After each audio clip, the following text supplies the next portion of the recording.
Hi friends, welcome back to Miyani kitchen. ഇന്ന് ഞാൻ ഉരുളക്കിഴങ്ങ് കൊണ്ട് ഒരു മെഴുക്കുവരട്ടിയാണ് ഉണ്ടാക്കാൻ പോകുന്നത്. അപ്പോൾ ചോദിക്കും, നമ്മളൊക്കെ എന്നും വീടുകളിൽ ഉരുളക്കിഴങ്ങ് മിക്കവാറും ദിവസങ്ങളിൽ മെഴുക്കുവരട്ടിയൊക്കെ ഉണ്ടാക്കുമല്ലോ, ഇതിലെന്താ ഇത്ര പ്രത്യേകത എന്ന്. പക്ഷേ ഇതിൽ പ്രത്യേകത ഉണ്ട്. ഇത് അടിപൊളിയൊരു ടേസ്റ്റി ആയിട്ടുള്ളൊരു വെറൈറ്റി ടേസ്റ്റിലുള്ളൊരു ഉരുളക്കിഴങ്ങ് മെഴുക്കുവരട്ടിയാണ്. അപ്പോൾ അത് നമുക്ക് എങ്ങനെ തയ്യാറാക്കുന്നതെന്ന് നോക്കാം. ഇത് ഞാനൊരു 4 പൊട്ടറ്റോ എടുത്ത് തോലൊക്കെ കളഞ്ഞ് വെള്ളത്തിലിട്ട് വെച്ചിട്ടുണ്ട്. ഇനി ഇത് നമുക്ക് കഷ്ണങ്ങളാക്കി എടുക്കണം. അപ്പോൾ ഞാനിത് നുറുക്കി കഷ്ണങ്ങളാക്കി കൊണ്ടുവരാം. പൊട്ടറ്റോ എല്ലാം കഷ്ണങ്ങളാക്കി നുറുക്കിയെടുത്തിട്ടുണ്ട്. എല്ലാം ഏകദേശം ഒരേ വലിപ്പത്തിലുള്ള കഷ്ണങ്ങളാക്കിയിട്ട് നുറുക്കാൻ ശ്രദ്ധിക്കണം. ഇനി നമുക്ക് ഈ ഉരുളക്കിഴങ്ങ് വെള്ളത്തിലിട്ടൊന്ന് തിളപ്പിച്ചെടുക്കണം.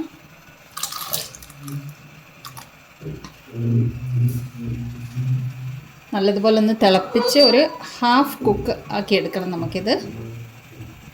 അപ്പോൾ ഇത് തിളച്ച് വരട്ടെ. ഇതിലേക്ക് നമുക്ക് കുറച്ച് ഉപ്പ് ചേർത്ത് കൊടുക്കാം.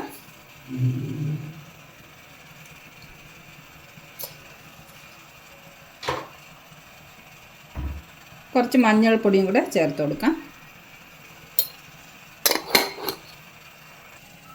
ഉരുളക്കിഴങ്ങ് ബോയിലായി വരുമ്പോഴത്തേക്കും നമുക്കിതിനുള്ളൊരു മസാല തയ്യാറാക്കി എടുക്കണം.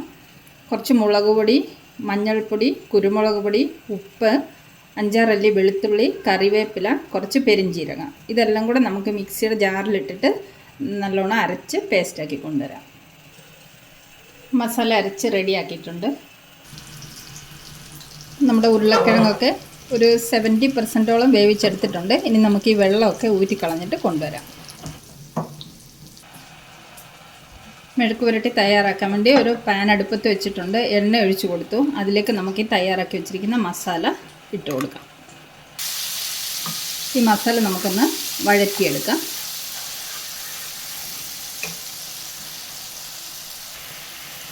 മസാലയിലൊക്കെ എണ്ണ തെളിഞ്ഞ് വന്നിട്ടുണ്ട്. ഇനി നമുക്ക് ഈ ഉരുളക്കിഴങ്ങ് ഇതിലേക്ക് ഇട്ട് കൊടുക്കാം. ഇനി ഇത് നല്ലതുപോലെ ഇളക്കി മിക്സ് ചെയ്തിട്ട് ഇത് നമുക്ക് കുക്ക് ചെയ്തെടുക്കണം.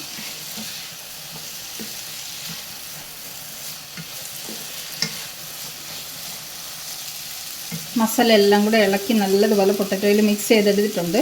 ഇനി നമുക്കിത് ലോ ഫ്ലെയിമിൽ വെച്ചിട്ട് നല്ലതുപോലെ ഫ്രൈ ചെയ്തെടുക്കാം.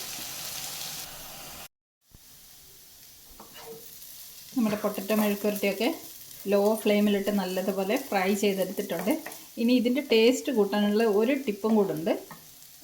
അതിൻ്റെ ഒരു ഹൈലൈറ്റ് എന്താണെന്ന് വെച്ചാൽ, ഇനി ഇതിൻ്റെ മിഡിലേക്ക് കുറച്ച് എണ്ണ ഒഴിച്ചു കൊടുക്കാം. എണ്ണ ഒന്ന് ചൂടാവട്ടെ.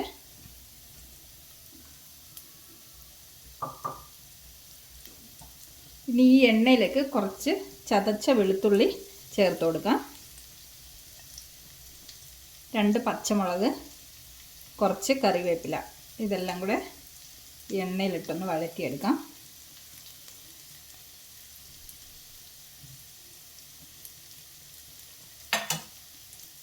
ഈ മെഴുക്കുവരട്ടിയുടെ ടേസ്റ്റ് കൂടാനുള്ള ഒരു ടിപ്പ് ഇതാണ്. ഈ വെളുത്തുള്ളി ചതച്ചിട്ട് കൊടുത്തിട്ട് നമ്മളിതെല്ലാം കൂടെ ഒന്ന് മിക്സ് ചെയ്തെടുക്കുകയാണെങ്കിൽ ഭയങ്കര ടേസ്റ്റ് ആയിരിക്കും ഈ മെഴുക്കുവരട്ടിക്ക്. അപ്പോൾ ഈ വെളുത്തുള്ളിയും പച്ചമുളകും ഒക്കെ ഒന്ന് വാടി വരട്ടെ. അതിനുശേഷം നമുക്കിതൊന്ന് ഇളക്കി മിക്സ് ചെയ്തെടുക്കാം.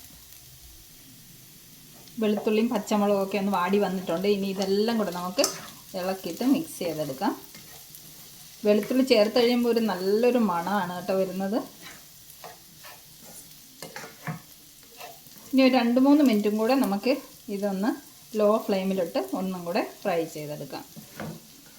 ഉപ്പ് നോക്കിയിട്ട് ഉപ്പ് കുറവാണെങ്കിൽ ചേർത്ത് കൊടുക്കണം കേട്ടോ. അപ്പോൾ നമ്മുടെ പൊട്ടറ്റോ മെഴുക്കുവരട്ടിയൊക്കെ റെഡി ആയിട്ടുണ്ട്. ഇത് കണ്ടോ, നല്ലതുപോലെ ഫ്രൈ ആയി വന്നിട്ടുണ്ട്. അപ്പോൾ നമുക്ക് ഫ്ലെയിം ഓഫ് ചെയ്യാം.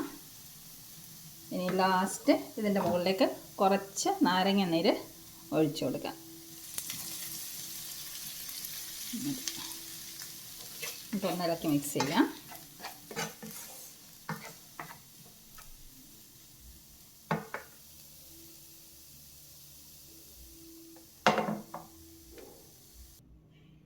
നമുക്കിനി മെഴുക്കുവരട്ടി കൂട്ടി ഊണ് കഴിക്കാം. ചോറ്, നമ്മുടെ സ്പെഷ്യൽ പൊട്ടറ്റോ മെഴുക്കുവരട്ടി, ബീൻസ് തോരൻ, ഫിഷ് ഫ്രൈ, നല്ല പുളിയൊക്കെ വെച്ചരച്ച തേങ്ങാ ചമ്മന്തി. അടുത്തത് അമ്പഴങ്ങ ഉപ്പിലിട്ടത്. വാവ്. 2 പച്ചമുളക്, ഉപ്പിലിട്ട പച്ചമുളകാണ്. അപ്പോൾ ഊണ് റെഡി ആയിട്ടുണ്ട്.